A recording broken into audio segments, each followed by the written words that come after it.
بسم اللہ الرحمن الرحیم۔ سورہ بقرہ کا رکوع نمبر 27 اور دوسرے پارے کا رکوع نمبر 11۔ اعوذ باللہ من الشیطان الرجیم، بسم اللہ الرحمن الرحیم۔ یسألونک عن الشہر الحرام قتال فیہ۔ اس رکوع کا پہلے لفظی ترجمہ، مختصر گرامر ہوگی، اس کے بعد اس کی مختصر تفسیر، اور پھر اس کے بعد اس میں جو ہمیں علمی نقطے ملتے ہیں وہ نمبر وار میں مختصراً بیان کروں گا۔ یسألونک عن الشہر الحرام، یسألون یہ سوال کرتے ہیں آپ سے، عن الشہر مہینے کے بارے میں، الحرام محترم مہینے کے بارے میں پوچھتے ہیں، قتال فیہ قتال کے بارے میں پوچھتے ہیں، فیہ اس مہینے میں، یعنی یہ لوگ آپ سے پوچھتے ہیں کہ جو 4 محترم مہینے ہیں، محرم، رجب اور ذی قعدہ اور ذی الحجہ، ان 4 مہینوں میں لڑائی کرنا کیسا عمل ہے؟ قل کہہ دیجئے، قتال فیہ ان مہینوں میں لڑنا کبیر بڑا کام ہے، یعنی بری بات ہے۔ کبیر ان کا مطلب ویسے تو کبیر بڑے کو کہتے ہیں، لیکن یہاں بڑے سے مراد بڑا عمل ہے، یعنی ایک بھاری عمل ہے۔ یہ کبیر کے بعد جب اعلیٰ آتا ہے نا تو اس کا مطلب ہوتا ہے کوئی چیز مشکل ہونا یا بھاری ہونا، تو یہاں اعلیٰ تو نہیں ہے لیکن محذوف ہے۔ کبیر بھی بہت برا عمل ہے یہ، وصد عن سبیل اللہ اور اللہ کے راستے سے روکنا، صدا یصدو، صدد یصددو، نصر ینصرو کی طرح اس کا معنی ہوتا ہے روکنا، تو صد مصدر ہے، ورب ہے، وصد عن سبیل اللہ اور اللہ کے راستے سے روکنا، یعنی یہ بھی برا عمل ہے، وکفر بہ اور اللہ کا انکار کرنا، کفر کرنا اس کے ساتھ، یہ بھی برا عمل ہے، والمسجد الحرام اور مسجد حرام سے روکنا۔ یہ جو ہے نا والمسجد الحرام، اس کا تعلق ہے صدن سے، یعنی صد عن سبیل اللہ والمسجد الحرام، اللہ کے راستے سے لوگوں کو روکنا اور مسجد حرام سے روکنا، یہ بھی برا عمل ہے۔ وَإِخْرَاجُ أَهْلِهِ مِنْهُ اور اہلہ یعنی مسجد حرام والوں کو، اہل کہتے ہیں والا، جیسے کہتے ہیں نا اہل بیت، گھر والے، تو اخراج اہلہ مسجد حرام کے اہل کو، مسجد حرام والوں کو نکالنا، منہ اس مسجد سے، اکبر یہ زیادہ برا عمل ہے، عند اللہ اللہ کے نزدیک۔ تو اس آیت کا میں اب آسان ترجمہ دوبارہ کر دیتا ہوں۔ یہ آپ سے پوچھتے ہیں کہ مسجد حرام میں قتال کیسا عمل ہے، آپ ان کو بتا دیں مسجد حرام اشہر حرم میں، محترم مہینوں میں قتال کرنا کیسا عمل ہے، آپ ان کو بتا دیں بہت برا عمل ہے۔ آگے نیا جملہ شروع ہو رہا ہے، لیکن اللہ کے راستے سے لوگوں کو روکنا اور اللہ کا انکار کرنا اور مسجد حرام سے لوگوں کو روکنا اور مسجد حرام والوں کو مسجد حرام سے نکالنا، اکبرو یہ زیادہ برا عمل ہے، یعنی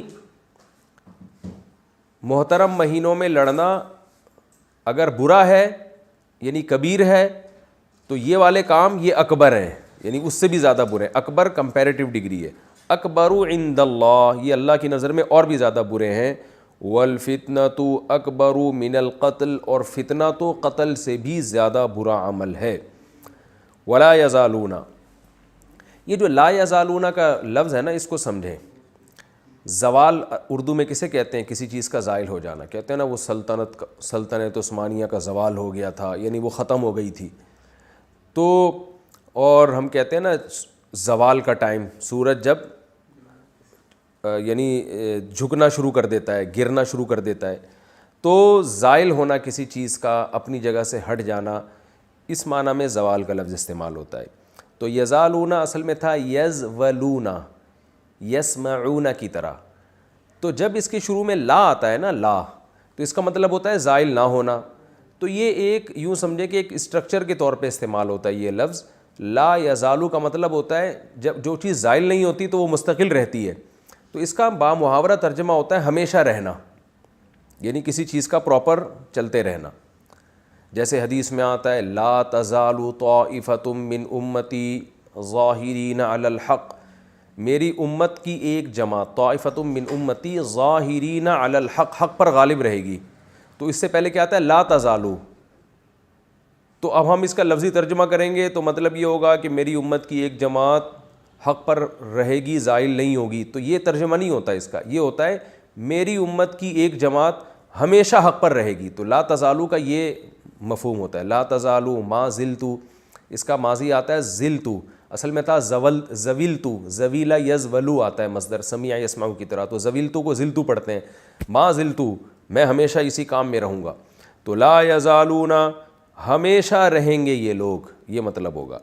ولا یزالون، یہ لوگ ہمیشہ رہیں گے. یعنی یہاں لا کا ترجمہ نہیں ہوتا، یہ ذہن میں رکھیں. بس یہاں مطلب ہوگا ولا یزالون، یہ لوگ ہمیشہ رہیں گے، کافر لوگ. یقاتلون، تو قتال کرتے رہیں گے، کم تم سے، یہ ہمیشہ تم سے لڑتے رہیں گے. حتیٰ، یہاں تک کہ یردو، اصل میں تھا یردودونا، ینصرونا کی طرح. حتیٰ یردو، یہاں تک کہ رد کر دیں، لوٹا دیں، کم، تم کو، عن دینکم، تمہارے دین سے. اس وقت تک یہ تم سے لڑتے رہیں گے. ان استطاعوا، اصل میں تھا ان استطاعوا، تو ملا کے پڑھا دیا ان استطاعوا، الف سائلنٹ ہو گیا. اگر یہ استطاعت رکھیں اس کی، استطاعوا اصل میں تھا استطوعوا، استخرجوا کی طرح، لیکن پڑھا جاتا ہے استطاعوا. اردو میں لفظ استعمال ہوتا ہے استطاعت. اگر ان کے اندر استطاعت ہو تو یہ تم سے ہمیشہ لڑتے رہیں گے یہاں تک کہ تمہیں اپنے دین سے ہٹا دیں گے. وَمَن يَرْتَدِدْ، یکتسب کی طرح، اور جو شخص ارتداد کرے گا، دین سے پیچھے ہٹے گا، منکم، تم میں سے، عن دینہ، اپنے دین سے، جو پیچھے ہٹے گا تم میں سے اپنے دین میں سے، فَيَمُتْ، فا کا معنی تو یمت، اصل میں ماتا یموتو، ماواتا یموتو کی طرح ہے، نصر ینصرو، تو اس کا معنی ہوتا ہے مرنا. تو یمت میں واو کو حذف کر دیا تو بن گیا یموتو سے یمت بن گیا، فیمت، اور پھر وہ مر گیا. وَهُوَ كَافِرٌ، اس حال میں کہ وہ کافر تھا. فَأُولَئِكَ، تو یہ ہیں وہ لوگ، حَبِطَتْ أَعْمَالُهُمْ، کہ ان کے اعمال ضائع ہو گئے. حبط اعمال اردو میں، یہ گاڑی اردو میں لفظ استعمال ہوتا ہے، اعمال کا ضائع ہو جانا. ان کے اعمال ضائع ہو گئے، فی الدنیا، دنیا میں بھی، والآخرہ، اور آخرت میں بھی. وَأُولَئِكَ أَصْحَابُ النَّارِ، اور یہ لوگ ہیں آگ والے لوگ. ہم فیہا خالدون، اور اس میں یہ ہمیشہ ہمیشہ رہیں گے. ان الذین آمنوا، بے شک وہ لوگ جو ایمان لائے، والذین ہاجروا، اور وہ لوگ جنہوں نے ہجرت کی، وجاہدوا فی سبیل اللہ، اور اللہ کے راستے میں انہوں نے جہاد کیا. اولئک، یہ ہیں وہ لوگ، یرجون رحمت اللہ، جو اللہ کی رحمت کی امیدیں لگا کے بیٹھے ہیں. واللہ غفور، اور اللہ مغفرت کرنے والا ہے، رحیم، اور رحم کرنے والا ہے. کتنا پیارا کلام ہے اللہ کا، کیسی فطرت کو اپیل کرنے والی باتیں ہیں، سادہ سی بالکل. یسألونک، یہ لوگ آپ سے سوال کرتے ہیں، عن الخمری، شراب کے بارے میں. عربی میں خمر کہتے ہیں شراب کو، اردو میں بار بار بتا چکا ہوں شراب کو شراب کہتے ہیں، لیکن عربی میں شراب کو شراب نہیں کہتے، بلکہ ہر مشروب کو عربی میں شراب کہہ دیتے ہیں. تو ویسے عربی میں جو اصل لفظ ہے اس کے لیے خمر ہے، خمر. یسألونک عن الخمری، یہ لوگ آپ سے پوچھتے ہیں شراب کے بارے میں. والمیسر، میسر جوئے کو کہتے ہیں، جو جوا ہوتا ہے نا، جوا. تو جوئے کے بارے میں آپ سے سوال پوچھتے ہیں. قل، اے نبی آپ کہہ دیجئے، فیہما، ان دونوں چیزوں میں، اثم کبیر، بہت بڑی برائی ہے. یہاں اسم کا معنی برائی ہے. وجہ کیا ہے یہ میں پھر تفسیر میں بتاؤں گا. چونکہ یہ وجہ بتا دیتا ہوں، یہ چونکہ اس وقت تک شراب حرام نہیں ہوئی تھی، شراب اور جوا یہ پھر بعد میں حرام ہوا ہے، اور سورہ انعام کی آیتیں، تو اس میں صرف ترغیب دی گئی ہے کہ آپ نہ پئیں، شراب اور جوئے سے بچیں. تو اس لیے یہاں اسم کا ترجمہ ہے برائی. ان دونوں میں، کیونکہ ہر جائز کام کرنے کا نہیں ہوتا، تو اس لیے اللہ نے پہلے اشارہ کر دیا کہ یہ بری چیز ہے. قل فیہما اسم کبیر، اے نبی آپ ان سے کہہ دیجئے ان دونوں چیزوں میں برائی ہے، کبیر بہت زیادہ، ومنافع للناس، اور لوگوں کے لیے فائدے بھی ہیں. تو فائدے بھی ہیں، ٹھیک ہے. وَإِثْمُهُمَا، لیکن ان دونوں چیزوں کا جو اسم ہے، یعنی ان کی جو برائی ہے، اکبرو، وہ زیادہ بڑی ہے، من نفعہما، ان دونوں چیزوں کے فائدوں سے. یعنی ان دونوں چیزوں میں جو فائدے ہیں ان سے ان کی برائیوں کا لیول زیادہ ہے. وَيَسْأَلُونَكَ اور یہ لوگ آپ سے سوال پوچھتے ہیں ماذا ينفقون کیا خرچ کریں. دیکھو خرچ کرنا کتنا آتا ہے قرآن میں. کیا خرچ کریں. قل اے نبی آپ ان سے کہہ دیجئے العفو اضافہ. عفو کہتے ہیں، عفو کے بہت سارے معنی آتے ہیں. حدیث میں آتا ہے اعفو اللحا، اعفوا یعفو اعفاء، باب افعال سے. تو اعفا یعفی اعفاء پڑھا جاتا ہے اس کو. اس کا معنی ہوتا ہے کسی چیز کو اپنے حال پہ چھوڑ دینا. تو اعفو اللحا اصل میں تھا اکریمو کی طرح، اعفو یعنی داڑھیوں کو اپنے حال پہ چھوڑو، داڑھی کو بڑھاؤ. تو عفو کہتے ہیں اضافے کو بھی، معافی کو بھی، اس لیے کہ درگزر کرتا ہے نا آدمی، چھوڑو یار، چھڈو پرے، جان دو کہتے ہیں نا. تو یعنی قرآن یہاں کہہ رہا ہے، آپ نے وہ مشہور دعا سنی ہوگی اللہم انک عفو تحب العفو فاعف عنا. اے اللہ تو معافی کو پسند کرتا ہے، عفو درگزر کرنے کو پسند کرتا ہے. یعنی درگزر کا مطلب چھوڑ دو اپنے حال پہ. برائی کا کسی نے کوئی برا کام کیا تو انتقام نہ لیا جائے، بس اس کو مہلت دی جائے. تو اس صفت کو اللہ پسند کرتا ہے. تو یہ اس معنی میں یہ عفو کا لفظ استعمال ہوتا ہے. تو اللہ نے فرمایا وَيَسْأَلُونَكَ مَاذَا يُنْفِقُونَ، یہ پوچھتے ہیں کیا خرچ کریں. قُلِ الْعَفْوَ کہہ دیجئے کہ اضافہ، جو اضافی چیز ہے. كَذَلِكَ اس طرح سے يُبَيِّنُ اللَّهُ اللہ کھول کھول کے بیان کرتا ہے لَكُمُ الْآيَاتِ اپنی آیتیں تمہارے لیے. یہاں آیتوں سے مراد احکام ہے. دیکھو آیت نشانی کو بھی کہتے ہیں، آیت قرآن کی آیت کو بھی کہتے ہیں، آیت احکام کو بھی کہتے ہیں. تو ہر جگہ سیاق و سباق کے لحاظ سے اس کا ترجمہ مختلف ہوگا. اس طرح اللہ اپنی آیتوں کو یعنی اپنے احکام کو کھول کھول کے بیان کرتا ہے تمہارے لیے، لعلکم تتفکرون تاکہ تم غور و فکر سے کام لو. فی دنیا میں بھی، والآخرہ اور آخرت میں بھی. دنیا میں بھی غور و فکر کرو اور آخرت کے بارے میں بھی غور و فکر کرو، دونوں چیزوں کو سامنے رکھو. اور تاکہ دنیا میں تمہیں کس طرح اللہ کے حکم پر عمل کرنا ہے اور آخرت میں کس طرح، اور آخرت کے بارے میں کس طرح. وَيَسْأَلُونَكَ عَنِ الْيَتَامَى اور یہ تم سے سوال پوچھتے ہیں، آپ سے سوال پوچھتے ہیں عَنِ الْيَتَامَى یتیموں کے بارے میں. قُل کہہ دیجئے اصلاح لہم اصلاح کرنا ان یتیموں کے لیے، خیر یہ تمہارے لیے بہتر ہے، یعنی خیر لکم یہ بہتر ہے تمہارے لیے. کیا مطلب؟ اصلاح کہتے ہیں معاملے کو درست کر دینا، ایسا کرنا جس سے خیر پھوٹنا شروع ہو جائے. تو یتیموں کے معاملے میں تم نے ایسا کام کرنا جس سے یتیموں کے معاملہ درست ہو جائے، یتیموں کا اس پہ اچھا اثر پڑے. تو یہ والا کام تم نے کرنا ہے. تفسیر میں انشاءاللہ بتاؤں گا اس کا کیا مطلب ہے. وَإِن تُخَالِطُوهُمْ اور اگر تم خالطہ یخالط مخالطتاً، ضاربہ یضارب مضاربتاً، اس کا مطلب ہوتا ہے خالطہ کا خلط کر دینا. کہتے ہیں خلط مخلوط ماحول ہے، کہتے ہیں نا مرد و زن کا اختلاط، تو کوئی بھی ملانے کو کہا جاتا ہے. وَإِن تُخَالِطُوهُمْ اور اگر تم یتیموں کو اپنے ساتھ ملا لو گے، فَإِخْوَانُكُمْ تو وہ تمہارے بھائی ہیں، یعنی فَهُمْ إِخْوَانُكُمْ. اخ کی جمع اخوان آتی ہے. اخوان المسلمین کا نام سنا ہوگا نا آپ نے، ایک تنظیم ہے. تو وہ تمہارے یتیم جو ہیں اخوانکم تمہارے دینی بھائی ہیں.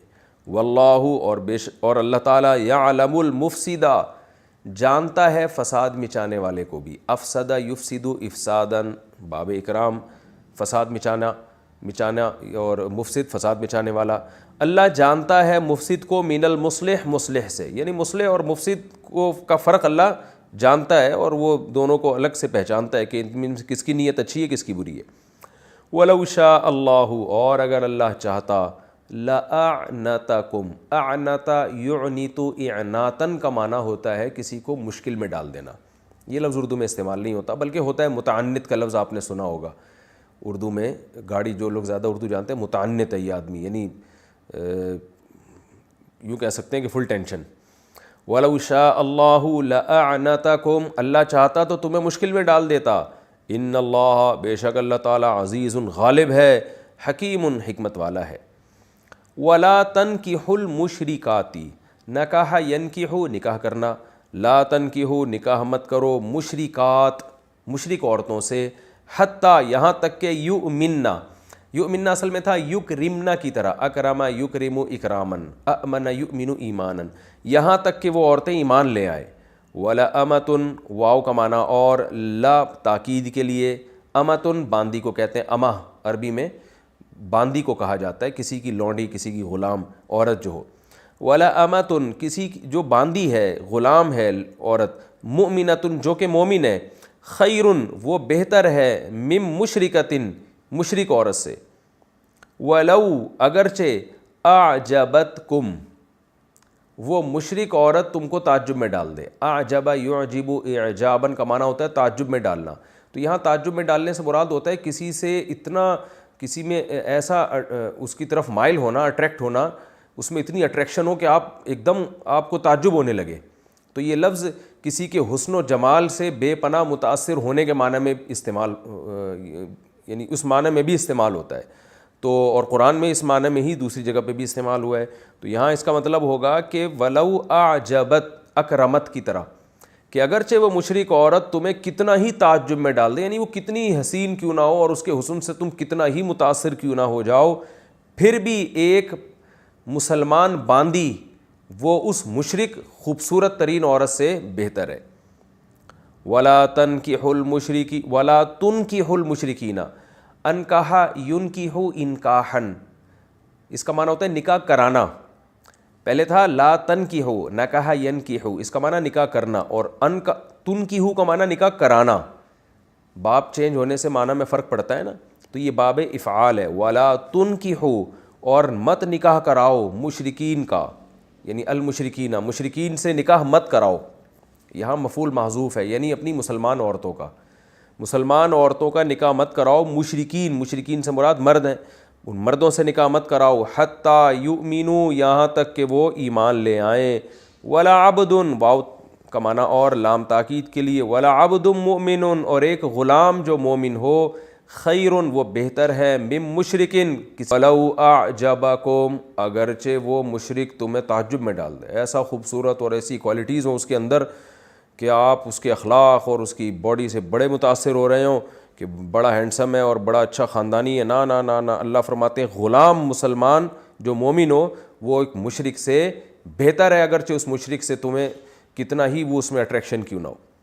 اولئک یہ سب لوگ وہ ہیں جو مشرک مرد اور مشرک عورتیں، یدعون الی النار یہ آگ کی طرف بلاتے ہیں، دعا یدعو کا معنی بلانا، واللہ یدعو اور اللہ بلاتا ہے الی الجنتی جنت کی طرف، والمغفرتی اور گناہوں کی معافی کی طرف، باذنہ اپنے حکم سے، ویبین آیاتہ للناس اور اپنی نشانیاں اپنی آیتیں لوگوں کے لیے کھول کھول کے بیان کرتا ہے، لعلہم یتذکرون تاکہ یہ لوگ نصیحت حاصل کریں۔ اب انشاءاللہ ہم اس رکوع کی تفسیر بیان کریں گے اور پھر انشاءاللہ اس میں جو اسباق ملتے ہیں ہمیں۔ یسألونک عن الشہر الحرام قتال فیہ، یہ آپ سے پوچھتے ہیں قتال کے بارے میں۔ ہوا یہ تھا کہ صحابہ کرام ایک سفر میں تھے، رجب کی 30 تاریخ تھی، رجب کے بعد ہوتا ہے جمادی الاولیٰ، اس کی پہلی تاریخ تھی، تو سفر کے دوران کافروں سے کچھ مٹ بھیڑ ہو گئی، تو اس میں ایک غیر مسلم صحابہ کے ہاتھوں قتل ہو گیا۔ صحابہ کا خیال یہ تھا کہ آج 30 تاریخ ہے رجب کی، جمادی الاولیٰ کی پہلی تاریخ ہے، وہ سمجھ رہے تھے کہ جو محترم مہینہ ہے وہ ختم ہو چکا ہے، لیکن بعد میں پتہ چلا کہ یہ رجب کی 30 تاریخ تھی، سفر میں ہونے کی وجہ سے ان کو اندازہ نہ ہوا، تو اس پہ مشرکین مکہ نے یہ واویلا کرنا شروع کیا کہ یہ لوگ اپنے باپ دادا کے جو ایک طریقہ چلا آ رہا تھا کہ محترم مہینوں کا احترام کرنا، اب انہوں نے وہ احترام کرنا چھوڑ دیا ہے، اور دیکھو انہوں نے محترم مہینے میں قتل کیا ہے۔ تو اس پر قرآن مجید کی آیت نازل ہوئی، صحابہ کرام کو بہت غم بھی ہوا تھا اس پروپیگنڈے کا، تو اللہ تعالیٰ نے فرمایا کہ یہ آپ سے پوچھتے ہیں کہ محترم مہینے میں قتل کرنا کیسا ہے، تو آپ ان کو بتا دیں کہ اس میں قتال کرنا بری بات ہے، جہاد کرنا یعنی لڑنا اس میں برا عمل ہے، لیکن جو غیر مسلم ہیں جو پروپیگنڈا کر رہے ہیں مشرکین مکہ، ان کو آپ یہ جواب دے دیں کہ صد عن سبیل اللہ وکفر بہ والمسجد الحرام واخراج اہلہ منہ اکبر عند اللہ، انہیں شور مچانے کی اس لیے اجازت نہیں ہے کہ یہ تو اس سے بڑے بڑے گناہ کر چکے ہیں۔ وہ کیا ہے؟ اللہ کے راستے سے لوگوں کو روکنا۔ اسلام ایک توحید کا راستہ لے کر آیا، اس کے راستے میں انہوں نے رکاوٹیں کھڑی کی ہوئی ہیں، اور یہ اللہ کا انکار کرتے ہیں، انکار سے مراد شرک کرتے ہیں، اور مسجد حرام سے لوگوں کو روکتے ہیں. یعنی کیسا 4 مہینوں کا تقدس کا تو اتنا خیال ہے کہ اس میں کسی کو کچھ بھی نہ ہو, لیکن جو مسجد حرام ہے وہاں سے آپ نے نبی صلی اللہ علیہ وسلم کو اور صدیوں سے جو بہت سے آپ کے ہی قبیلے کے لوگ وہاں آباد تھے, آپ نے توحید کی بیس پر ان کو مسجد حرام سے محروم کر دیا اور لوگوں کو وہاں سے نکال دیا آپ نے. اکبر عند اللہ, یہ اللہ کی نظر میں اس سے بھی بڑا جرم ہے. تو یہ جرم, آپ اتنے بڑے بڑے جرم کر کے بیٹھے ہوئے ہیں, تو آپ ایک چھوٹی سی خطا پر آپ صحابہ کرام کو کیسے ملامت کرتے ہیں؟ اس کو کہتے ہیں الزامی جواب. جواب کی 2 قسمیں ہوتی ہیں, ایک تحقیقی اور ایک الزامی. تحقیقی جواب یہ ہوتا ہے کہ آپ دلائل سے سامنے والے کو خاموش کریں. وہ دلیل تو یہی ہے کہ وہ صحابہ یہ سمجھے تھے کہ آج 1 جمادی الاولیٰ ہے, لیکن بعد میں پتہ چلا کہ وہ 30 رجب ہے. تو یہ غلطی جان بوجھ کر نہیں ہوئی, یہ تو اصل جواب ہے. تو اس طرح کی غلطی ہو سکتی ہے انسان سے. اور الزامی جواب یہ ہے کہ آپ کا تو کوئی تک بنتا ہی نہیں ہے آپ کو اعتراض کرنے کا, کیونکہ آپ اس سے بڑے بڑے جرائم کر چکے ہیں اور اشہر حرم کے تقدس کو آپ پامال کر چکے ہیں. تو یہ اس آیت کا مفہوم ہے. لیکن یہ خوب ذہن میں رکھیں اچھی طرح سے کہ اس پر پوری امت کا اجماع ہے کہ یہ 4 مہینوں کی جو احترام ہے نا, اس میں جو جہاد کی اجازت نہیں تھی, لڑنے کی اجازت نہیں تھی, اس کو اسلام نے ختم کیا ہے. یہ منسوخ ہو گیا تھا. زمانہ جاہلیت سے ایک چیز چلی آ رہی تھی, اسلام نے اس کو برقرار رکھا. تو یہ مہینے محترم تو ہیں آج بھی, لیکن اس میں قتال کی اور جہاد کی ممانعت نہیں ہے. ہمیشہ کے لیے اس کی اجازت دی گئی تھی, اور یعنی بعد میں دے دی گئی. تو شروع میں کچھ چیزوں کا خیال کیا گیا مشرکین کی رعایت میں کہ بھئی ان کا ایک اصول ہے, ان کا ایک ضابطہ چلا آ رہا ہے, تو اسلام نے بھی اس کو برقرار رکھا. لیکن بعد میں جب اسلام کا غلبہ ہوا ہے, اسلام نے اس قانون کو ہمیشہ کے لیے چینج کر دیا. تو اس کی دلیل اجماع امت ہے, یعنی پوری امت کا اجماع ہے کہ ان 4 مہینوں میں بھی لڑائی بھی مسلمانوں کے لیے جائز ہے. بلکہ مسلمان کیا, پوری دنیا اس میں لڑائی کو جائز سمجھتی ہے, صرف مسلمانوں کا مسئلہ نہیں ہے یہ, کوئی بھی اس کا قائل نہیں ہے. آگے اللہ تعالیٰ نے ایک اور جواب دیا, فرمایا والفتنۃ اکبر من القتل, کہ یہ جو ایک انسان ان کا قتل ہو گیا تو فتنہ تو اس سے بھی بڑا جرم ہے جو یہ کر رہے ہیں. کیا مطلب؟ وہی فتنہ, اسلام کے خلاف پروپیگنڈا. 360 بت انہوں نے بیت اللہ کے اندر رکھے ہوئے ہیں. تو یہ بھی تو یعنی لوگوں کو شرک میں مبتلا کرنا, یہ بھی ایک بہت بڑا فتنہ ہے. جو توحید کا جو گڑھ تھا, مرکز تھا, اس میں اس کی اتنی بڑی توہین, جو اللہ کا گھر ہے اس کے اندر ہی بتوں کو لا کے رکھ دیا. ولا یزالون یقاتلونکم, اور اللہ فرماتے ہیں رہا یہ مسئلہ کہ یہ کہہ رہے ہیں 4 مہینوں میں لڑنا غلط ہے, تو ان کو موقع ملے گا تو یہ لڑیں گے. اور ان کے لڑائی کے کوئی یہ کسی اصول کے پابند نہیں ہے, تمہیں پابند بنا رہے ہیں, خود یہ پابند نہیں ہے. ان کی اندر کی حالت یہ ہے ولا یزالون یقاتلونکم, یہ ہمیشہ تم سے لڑتے رہیں گے, کوئی اصول کا ضابطہ اور کسی اصول کے پابند نہیں ہے. حتیٰ یردوکم عن دینکم ان استطاعوا, جب تک کہ ان میں استطاعت ہو اور یہ تمہیں تمہارے دین سے ہٹا نہ دے. یعنی اگر ان میں اس کی استطاعت ہو نا کہ لڑ کے تمہیں تمہارے دین سے دور کر دیں, تو یہ اس پہ بھی تم سے لڑیں گے. اور پھر چاہے ان میں 4 مہینے آئیں نہ آئیں, اس کی یہ پرواہ نہیں کریں گے. ان کی لڑائی کی انتہا وہاں تک ہے کہ جب تک تم اپنے مذہب اور دین پر قائم ہو. لیکن آگے اللہ نے اہل اسلام کو ڈرا دیا, فرمایا کہ یاد رکھو اگر تم ان کے پروپیگنڈے کی وجہ سے, ان کے لڑائی کی وجہ سے, اگر تم میں سے کوئی اپنے دین سے ہٹا, وَمَن يَرْتَدِدْ مِنْكُمْ عَنْ دِينِهِ, تم میں سے کوئی اپنے دین سے ہٹا, فَيَمُتْ وَهُوَ كَافِرٌ, مر گیا کفر کی حالت میں, یعنی توبہ نہیں کی اس نے, فَأُولَٰئِكَ حَبِطَتْ أَعْمَالُهُمْ فِي الدُّنْيَا وَالْآخِرَةِ, یہ وہ لوگ ہیں جن کے اعمال دنیا اور آخرت میں ضائع ہو جائیں گے, ساری نیکیاں اللہ برباد کر دے گا. وَأُولَٰئِكَ أَصْحَابُ النَّارِ, آگ والے لوگ ہیں, ہم فیہا خالدون, جس میں یہ ہمیشہ رہیں گے. اس سے پتہ چلتا ہے ایمان بہت بڑی نعمت ہے. اللہ ہم سب کو ایمان پر قائم رہنے کی توفیق عطا فرمائے. اب صحابہ کرام کو تسلی دی جا رہی ہے کہ تم سے اگر ایک غلطی ہو گئی تو تمہارے اعمال اللہ ضائع نہیں کرے گا. وہ اعمال کیا ہیں؟ تم نے کیا آمنو, بے شک وہ لوگ جو ایمان لائے, والذین ہاجروا, اور جنہوں نے ہجرت کی ہے, وجاہدوا فی سبیل اللہ, اللہ کے راستے میں جہاد کیا, اولئک یرجون رحمت اللہ, یہ وہ لوگ ہیں جو اللہ کی رحمت کی امیدیں لگا کے بیٹھے ہوئے ہیں. تو یہ بالکل برحق امیدیں ہیں ان کو اللہ سے, کیونکہ تم نے اتنی اچھی اچھی نیکیاں کی ہیں. تو یعنی شرک کے گڑھ میں تم نے توحید کو سینے سے لگایا, اور پھر اللہ کی خاطر اپنے وطن کو چھوڑا, اور پھر اللہ کی خاطر اللہ کی راہ میں جہاد کیا, لڑے بھی. تو یہ نیکیاں تمہاری اتنی بھاری بھرکم نیکیاں ہیں کہ چھوٹی موٹی ان خطاؤں کی وجہ سے اللہ یہ نیکیاں ضائع نہیں کرے گا. تم ابھی بھی اللہ کی رحمت سے امیدیں لگاؤ. واللہ غفور الرحیم, اللہ معاف کرنے والا ہے اور رحم کرنے والا ہے. تو ایک خطا اگر ہو گئی, ایگریمنٹ کی خلاف ہے یہ, تو اللہ وہ معاف کر دے گا, اور وہ تم نے جان کر نہیں کی ہے. یسألونک عن الخمر والمیسر، نبی صلی اللہ علیہ وسلم سے شراب اور جوئے کے بارے میں بھی پوچھتے تھے۔ دیکھیں اسلام کا ایک مزاج ہے نا، جب اسلام پہ انسان چلتا ہے، طہارت والی زندگی اختیار کرتا ہے، تو بہت سی چیزیں خود فطرت اپیل کرتی ہے یہ ٹھیک نہیں ہے۔ صحیح حدیث میں آپ صلی اللہ علیہ وسلم نے فرمایا الاثم ما حاک فی صدرک، گناہ وہ ہے جو تمہارے دل میں کھٹکے۔ تو جب انسان صحیح نیچر پہ آتا ہے نا تو خود اس کی فطرت اس کو بتانے لگتی ہے کہ یہ صحیح ہے یہ غلط ہے۔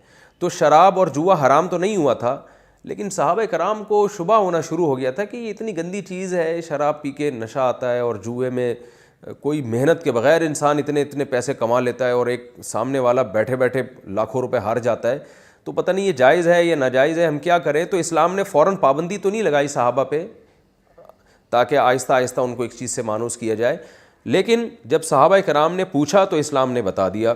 آیتیں نازل ہوئی نبی صلی اللہ علیہ وسلم پہ، قل فیہما اسم کبیر، اے نبی بتا دیجئے کہ ان میں بڑی برائی ہے، ان دونوں کاموں میں بہت برائی ہے، ومنافع للناس، لوگوں کے کچھ فائدے بھی ہیں، کیونکہ صحابہ کرام کے لیے عقل سے یہ فیصلہ کرنا مشکل ہو رہا تھا کہ یہ بری چیز ہے یا اچھی۔ نیچر تو ظاہر ہے پسند نہیں کرتی، شریف آدمی کبھی ان چیزوں کو پسند نہیں کرتا، لیکن عقل سے اگر آپ فیصلہ کروائیں تو بہت سے فائدے بھی ہیں۔ شراب پینے والا کہتا ہے کہ بھئی طبیعت ریلیکس ہو جاتی ہے، اس سے جسم میں وقتی طور پر بڑی طاقت آ جاتی ہے، اور غم بھول جاتے ہیں، اور یہ ہو جاتا ہے، وہ فائدے آپ ہر برائی پہ آپ اچھائی کا لیبل لگا دیں۔ اور جوئے میں بھی یہ ہوتا تھا، خاص طور پہ یعنی اس دور میں جوئے میں غریبوں کا بڑا فائدہ ہوتا تھا، اس لیے کہ عرب کی عادت تھی، وہ جوا جب کھیلتے تھے تو جوا کھیلنے کا مقصد ان کا غریبوں سے تعاون ہوتا تھا، کیونکہ عرب میں نا سخاوت کو ایک بہت ہی پازیٹیو ایک پہلو سے دیکھا جاتا تھا کہ سخی آدمی کی بڑی عزت ہو۔ حاتم طائی اس زمانے کا سخی گزرا ہے جس کی آج بھی دنیا میں مثالیں دی جاتی ہیں، تو عرب میں سخاوت کی بڑی ویلیو تھی۔ تو وہ کیا کرتے تھے کہ بھئی اب ظاہر ہے کسی کے پاس پیسے ہیں، کسی کے پاس پیسے نہیں ہیں زیادہ، بہت بڑے پیمانے پر غریبوں کو کھلانا ہے، تو پھر وہ جوا کھیلتے تھے، سب پیسے داؤ پہ لگاتے تھے، اور جس کے نام پیسہ نکلا تو وہ سارا پیسہ کلیکٹ کر کے مالک بن جاتا تھا، اور پھر وہ اپنے پیسوں سے غریبوں کی دعوت کرتا تھا، ان پہ خرچ کرتا تھا، اور سخاوت پھر دکھاتا تھا کہ دیکھو میں نے اتنا کھلایا۔ تو اس جوئے کی رسم میں یہ فائدہ تھا کہ غریبوں کو کھانے کا بہت مل رہا تھا، تو بہت سے لوگوں کے ذہن میں یہ آیا کہ یار اس جوئے سے نقصان تو کسی کو نہیں ہو رہا، فائدہ ہی ہو رہا ہے۔ تو اس کا جواب قرآن نے کہا کہ وَمَنَافِعُ لِلنَّاسِ، کہ ان دونوں کاموں میں لوگوں کے کچھ فائدے ہیں، لیکن وَإِسْمُهُمَا، ان کی جو برائی ہے، جوئے کی برائی اور شراب کی جو برائی ہے، یہ برائی اکبر من نفعہما، ان دونوں کے نفع سے زیادہ ہے، اس میں برائی زیادہ ہے، برائی کا عنصر اس میں زیادہ ہے۔ وہ کیا ہے؟ شراب پی کے انسان کا دماغ بہک جاتا ہے، اور وقتی طور پر آدمی ریلیکس ہوتا ہے، لیکن پھر نہ ملے تو اور تڑپتا ہے، پھر اس سے جو ہے وہ کتنے حادثات دنیا میں وجود میں آتے ہیں، اور جو ہے وہ یعنی مطلب یہ جو ریلیکس ہونے کا آپ کو ایک وہ مل رہا ہے، وہ 10 طریقے اور ہیں اس کے، آپ ٹینشن دور کرنے کے اور بہت سارے طریقے ہیں جو نیچر نے بتائے ہیں، گہری نیند ہے، اور بہت سارے طریقے ہیں، اللہ پہ اعتماد ہے، اللہ پہ توکل ہے، لیکن یہ کوئی ایسا طریقہ نہیں ہے کہ اس کے نقصانات کو آپ اگنور کر دیں۔ اور دوسرا جوئے میں بھی ٹھیک ہے، غریبوں کو بہت سارا فائدہ ہو گیا، لیکن جو رقم جوئے میں ہار رہا ہے اس کے دل میں نفرت پیدا ہوتی ہے، پھر جو جیتتا ہے اس کے دل میں لالچ بھی پیدا ہوتی ہے۔ آج تو غریبوں کے لیے کیا جا رہا ہے، کل یہ بہترین جو ہے نا ایک کمانے کا ذریعہ بھی بن جائے گا، آپ بیٹھے بیٹھے بغیر محنت کے کروڑوں روپے کے مالک بن جاتے ہیں۔ جو نہیں، بہت سے لوگ اس امید پہ آتے ہیں کہ شاید ہم کروڑ روپے لے کر آئیں گے، مگر ان کا جو بنیادی اثاثے ہوتے ہیں وہ بھی بک جاتے ہیں، دیوالیہ نکل جاتا ہے بہت، یعنی یہ پیسے کی کوئی نیچرل تقسیم نہیں ہے۔ تو اس لیے قرآن نے کہی ہے وہ اس کے فائدوں سے زیادہ ہے۔ وَيَسْأَلُونَكَ مَاذَا يُنْفِقُونَ، پوچھتے ہیں کہ کیا خرچ کریں، کیونکہ خرچ کرنے کی قرآن ترغیب بہت دیتا تھا، تو صحابہ بار بار یہ سوال بھی کرتے رہتے تھے، تو اللہ نے فرمایا قُلِ الْعَفْوَ، ان سے کہہ دیجئے اضافہ صدقہ کرو۔ اضافہ کیا مطلب؟ جو تمہارے حقوق واجبہ ہیں، بیوی بچوں کے جو بنیادی خرچے ہیں وہ کہیں غریبوں کو اٹھا کے مت دے دینا، اور جو اپنی جان پر تم نے بنیادی چیزیں خرچ کرنی ہیں، کہ یعنی جو تمہارے اپنے حقوق ہیں یا اپنے جو قریبی جو واجب حقوق ہیں وہ پہلے مکمل کرو، پھر جو اضافی تمہارے پاس مال بچے گا اس کو اللہ کی راہ میں، یعنی یہاں مراد ہے نفلی صدقہ، زکوٰۃ مراد نہیں ہے، کیونکہ زکوٰۃ تو بہرحال نکالنی ہے، تو یہاں مراد ہے نفلی صدقہ۔ نفلی صدقہ کہتے ہیں جو آپ پر واجب نہیں ہے، بس آپ آخرت میں اپنے درجات کو بلند کرنے کے لیے اور اپنے گناہوں کی معافی کے لیے جو کچھ خرچ کرنا چاہتے ہیں تو اللہ فرماتے ہیں جو اضافہ ہو نا تمہارے پاس اضافی مال ہو جو تمہاری بنیادی بیسک ضرورتوں سے ہٹ کرو وہ خرچ کیا کرو. اور یاد رکھیں ہر ایک کی بنیادی ضرورت مختلف ہوتی ہے, اس میں کسی کو آپ ایک لاٹھی سے نہیں ہانک سکتے اور ایک پیمانہ نہیں ہے جس پہ آپ سب کو پرکھیں. بعض دفعہ بنیادی ضرورت تو سیم ہے لیکن توکل کسی میں زیادہ ہے کسی میں کم ہے. ایک آدمی توکل کے ایسے مقام پر ہے وہ 1 روپیہ بھی نہیں رکھتا اپنے پاس, وہ کہتا ہے یار صبح روٹی کھانے کو مل گئی سارا خرچ کر دوں گا, شام کو نہیں بھی ملی تو بھی ٹھیک ہے. تو یہ توکل تو ظاہر پیغمبر میں تھا, ہر ایک میں نہیں ہوتا یہ توکل. تو ایسے توکل کی عام آدمی کو اجازت نہیں ہے. تو اس لیے علماء نے ایک اس میں اصول اور ضابطے کچھ بیان کیے ہیں کہ بھائی جو بیوی بچوں کے بنیادی حقوق ہیں, اور بنیادی حقوق کسے کہتے ہیں؟ قرآن کہہ رہا ہے عاشروہن بالمعروف, زوجہ کے ساتھ بھلے طریقے سے پیش آؤ, عرف کے مطابق پیش آؤ. یعنی جس خاندان کی عورت ہے اس کو جس اسٹینڈرڈ کا وہاں پہ نان نفقہ میسر ہے تو آپ کو بھی چاہیے کہ آپ اپنی زوجہ کو اسی اسٹینڈرڈ کا نان نفقہ دیں.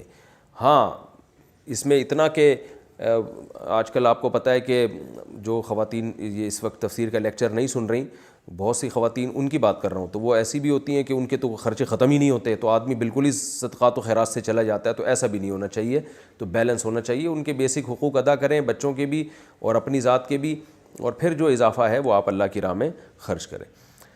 اور بیسک کی میں نے بتایا کہ ہر ایک کا بیسک مختلف ہوتا ہے دوسرے سے, تو اور اس کا اس سے بھی بڑا تعلق ہے آپ کس خاندان میں پلے بڑھے ہیں. تو بس آخری یعنی علماء ایک حد یہ بیان کرتے ہیں ایسا نہیں ہونا چاہیے کہ آج آپ نے صدقہ کیا اور کل پھر اپنی ضرورتوں کے لیے دوسروں کے سامنے ہاتھ پھیلا رہے ہو, یہ حرام ہے. جب تک اتنا اسٹیمنا آپ کے اندر ہے کہ یار میں جتنا بھی خرچ کروں گا انشاءاللہ کل دوسروں کے سامنے ہاتھ نہیں پھیلاؤں گا, اپنی ضرورت پھر میں اللہ سے بیان کروں گا, تو اس وقت تک آپ کے لیے خرچ کرنا جائز ہے. یہاں جہاں یہ نوبت پہنچی کہ ادھر دیا تو کل دوسروں کے سامنے ہاتھ پھیلاؤں گا, یہ بالکل حرام ہے, یہ بالکل ناجائز ہے. تو اب ہر ایک کا اسٹیمنا, ہر ایک کا توکل, ہر ایک کا حوصلہ اور نیکی کا جذبہ مختلف ہے.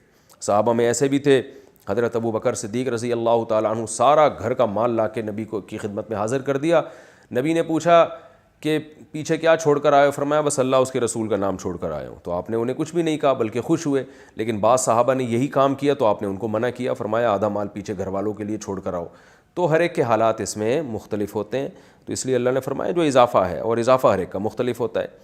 كَذَلِكَ يُبَيِّنُ اللَّهُ لَكُمُ الْآيَاتِ, اس طرح اللہ تمہارے لیے اپنی نشانیاں کھول کھول کے بیان کرتا ہے. لَعَلَّكُمْ تَتَفَكَّرُونَ, تاکہ تم غور و فکر کرو, فی الدنیا والآخرہ, دنیا اور آخرت میں بھی. کیا مطلب؟ اللہ نے خرچ کرنے کے متعلق تمہیں جو حکم دیا ہے نا, اس میں اللہ نے بتا دیا اب دنیا کے معاملات میں بھی تم نے اسی اصول کو سامنے رکھ کے غور کرنا ہے, آخرت کے معاملات میں بھی.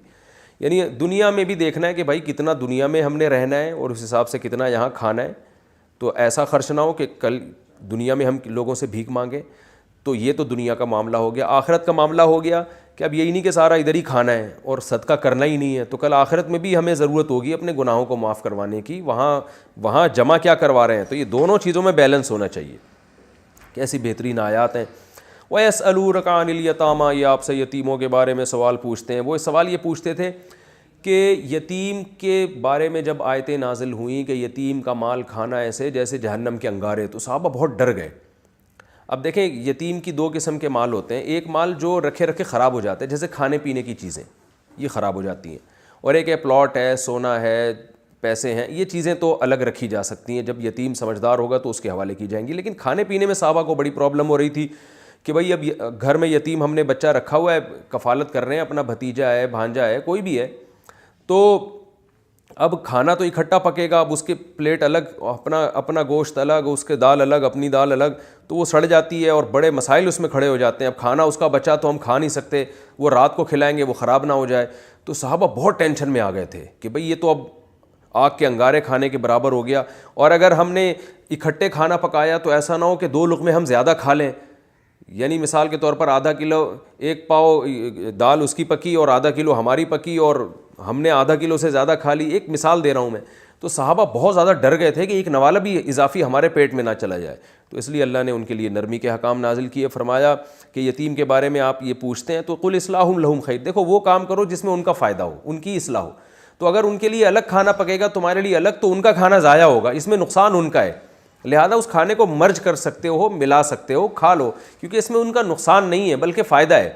تو کسی دن تم زیادہ کھا لو گے تو کسی دن وہ بھی تو زیادہ کھا لیں گے نا. دونے والے تم نے کھا لیے تو دونے والے وہ زیادہ کھا لیں گے. وَإِن تُخَالِطُوهُمْ اگر تم ان کو اپنے ساتھ خلط کر لیتے ہو, فَإِخْوَانُكُمْ یعنی فَهُمْ إِخْوَانُكُمْ تو وہ تمہارے دینی بھائی ہیں, کوئی ٹینشن کی بات نہیں ہے, دینی بھائی ہیں. اس میں یاد رکھو یہ تو دینی بھائی اس لیے کہہ دیا کہ زیادہ تر یتیم مسلمان ہی ہوا کرتے تھے, لیکن فقہا کا اس پر اجماع ہے کہ کافر یتیم کا بھی یہی حکم ہے. اگر آپ کسی کافر یتیم بچے کو گھر میں لے کے پالتے ہیں تو اس کے ساتھ بھی اسی طرح آپ کو رعایت کرنی پڑے گی, اس کا مال بھی آپ کے لیے حلال نہیں ہے. تو اللہ نے فرمایا کہ تم ملا سکتے ہو ان کے, یعنی کافر کے مال کو بھی اپنے مال کے ساتھ, یتیم بچے کے مال کو بھی اپنے مال کے ساتھ ملا سکتے ہیں کھانے پینے میں. واللہ یعلم المفسد من المصلح, فرمایا ہاں اللہ مفسد اور مصلح کو جانتا ہے. اللہ کو پتہ ہے کس کی نیت ملانے سے کیا ہے. اگر نیت اصلاح ہے کہ یار اس کا بھی فائدہ میرا بھی فائدہ پھر تو ٹھیک ہے, لیکن اگر نیت یہ کہ ملا کے میں زیادہ پھوڑ دوں گا, زیادہ کھا لوں گا, تو اللہ فرماتے ہیں اس خدا کو تمہیں جواب دینا ہے, وہ جانتا ہے. وَلَوْ شَاءَ اللَّهُ لَعَنَتَكُمْ اللہ چاہتا تو تمہیں مشکل میں ڈال دیتا, اور حکم یہ دیتا کہ اس کے مال کو یعنی اس کے کھانے پینے کو بالکل الگ رکھو, لیکن اللہ نے تمہیں نرمی دے دی, کیونکہ اس کا نقصان یہ ہوتا کہ پھر لوگ یتیموں کی کفالت ہی چھوڑ دیتے. لوگ کہتے ہیں بھائی یہ تو بڑی ٹینشن والا کام ہے, کون اتنا حساب و کتاب رکھے گا. تو اس لیے اللہ نے اس کام کا ہمیں حکم دیا جس میں یتیموں کا فائدہ ہے. کوئی بات نہیں, دونے والے کبھی تم کھا لو گے کبھی وہ کھا لیں گے. تو اللہ فرماتے ہیں اللہ چاہتا تمہیں ٹینشن میں ڈال سکتا تھا, لیکن اللہ نے آسانی دی. ٹینشن کیا ہوتی, وہی میں نے بتائی کہ الگ الگ حکم ہوتا تو تم یتیموں کو پالنا ہی چھوڑ دیتے, اور پالنا چھوڑ دیتے ہو یتیم کی کفالت کے ثواب سے محروم ہو جاتے. ان اللہ عزیز الحکیم, بے شک اللہ غالب اور حکمت والا ہے. غالب کا مطلب جو چاہتا ہے حکم دیتا ہے. اس نے حکم دے دیا کہ اس کے مال کو اپنے مال کے ساتھ ملا دو, اور حکیم کا مطلب حکمت والا. اس حکم میں بھی حکمت ہے, یتیموں کا بھی فائدہ تمہارا بھی فائدہ. تو یاد رکھیں اس سے صرف وہ اموال مراد ہیں جو مرج نہ کیے جائیں تو اس میں نقصان ہو. اس میں جائیدادیں داخل نہیں ہیں, اکاؤنٹ داخل نہیں ہے کہ آپ نے پتہ چلا جوائنٹ اکاؤنٹ کھول لیا یتیم کے ساتھ مل کے, اب دونوں طبیعت سے پھوڑ رہے ہیں اس کو, یہ جائز نہیں ہے. پیسے الگ رکھے جا سکتے ہیں, پلاٹ اور یہ ساری چیزیں الگ رکھی جا سکتی ہیں, گولڈ اور یہ سب چیزیں. ان اللہ عزیز الحکیم, بے شک اللہ تعالیٰ زبردست غالب اور حکمت والا ہے. تو یہ تو اچھا, اگلی آیتیں جو ہیں چونکہ ان میں بھی کافی تفصیل ہے, اور پھر اس رکوع سے جو ملنے والے اسباق ہیں وہ بھی, تو یہ وقت ہمارا بہت تھوڑا رہ گیا ہے, تو اس کو ہم یہیں پر ختم کرتے ہیں. اور انشاءاللہ پھر اگلے ایپیسوڈ میں اس رکوع سے متعلق جو مزید احکام ہوں گے, جو آیت رہ گئی ہے وہ بھی, اور اس میں جو اسباق ملتے ہیں وہ بھی انشاءاللہ بیان ہوں گے. اللہ تعالیٰ سمجھنے کی, عمل کرنے کی توفیق عطا فرمائے.